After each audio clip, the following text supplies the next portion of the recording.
আসসালামু আলাইকুম প্রিয় দর্শক, আশা করি সবাই ভালো আছেন। বাংলাদেশ নিয়ে ভবিষ্যৎবাণী উচ্চারণ করলো ভারতের কলকাতার রিপাবলিক বাংলা চ্যানেলের সিনিয়র সাংবাদিক ময়ূখ রঞ্জন ঘোষ। বাংলাদেশ থাকবে না, থাকবে না বাংলাদেশ।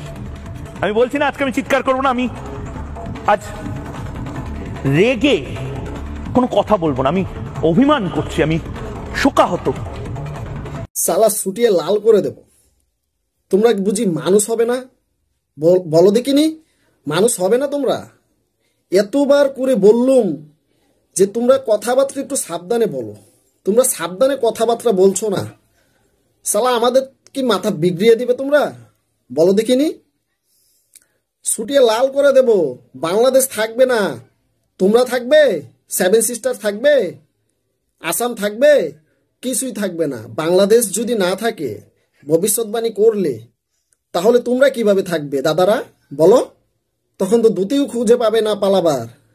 বাংলাদেশকে নিয়ে যখন কথা বলবে একটু হুশ করে কথা বলো, এভাবে কথা বলো না। অনেক বলেছো, অনেক বকবক করেছো, এভাবে আর বকবক করো না। বাংলাদেশ এটা এটা কিন্তু সিকিম নয়, ভুটান নয়, এটা বাংলাদেশ। বারবার বলে যাচ্ছি, এটা বাংলাদেশ। কিন্তু এভাবে থ্রেট দিও না আমাদের। মোদিজি, তুমি কি আমাদের দেশের জামাই? তুমি কি এগুলো দেখছো না? তোমাকে কতবার করে বললুম যে তোমার এই সমস্ত সাংবাদিক উপস্থাপকদের তুমি একটু নিয়ন্ত্রণে আনো। তুমি জামাই হিসেবে সম্পর্কটা তো রাখবে, নাকি শ্বশুরবাড়ির চিন্তা করে শ্বশুরবাড়ির লোকদেরকে তুমি শত্রু বানিয়ে দিচ্ছ? এমনটা করো না। তুমি আমাদের দেশে জামাই, আসবে, যাবে, খাবে, মজমাস্তি করবে, সবই করবে, করো, সমস্যা নেই। কিন্তু এদেরকে সামলাও, নইলে মনে করো ছুটিয়ে লাল করে দেব সালামারি। বাংলাদেশ থাকবে না, ভবিষ্যৎবাণী করছে। বাংলাদেশও থাকবে, বাংলাদেশের মানুষও থাকবে।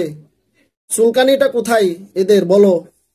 মোদিজি, তুমি উস্কানি দিও না ওদের, তুমি বলে দিও এরা যেন ভালো প্রচার করে, বাংলাদেশকে নিয়ে যেন চুলকানিমূলক কথা না বলে। এভাবে আমাদেরকে উস্কাচ্ছ তোমরা। তুমি জামাই জামাই হিসেবে থেকো আমাদের, এভাবে কথা বলো না মোদিজি। বারবার বলে দিচ্ছি, বাংলাদেশকে নিয়ে ষড়যন্ত্র করা বন্ধ করো। এটা বাংলাদেশ কিন্তু। আমরা যদি 18 কোটি বাঙালি মুসলমান লাঠি সোটা নিয়ে নামি, কেউ কিন্তু ধুতি খুঁজে পাবে না পালাবার, সব থুয়ে পালাবে।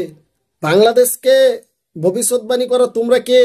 আমাদের দেশ, আমরা স্বাধীনভাবে সার্বভৌমত্ব নিয়ে থাকবো, এখানে নাক গলাতে এসো না। প্রিয় দর্শক, ভিডিওটি যারা দেখছেন অবশ্যই চ্যানেলটি সাবস্ক্রাইব, লাইক, কমেন্ট, শেয়ার করে পাশে থাকা বেল আইকনটা বাজিয়ে দিবেন পরবর্তী ভিডিও পাওয়ার জন্য।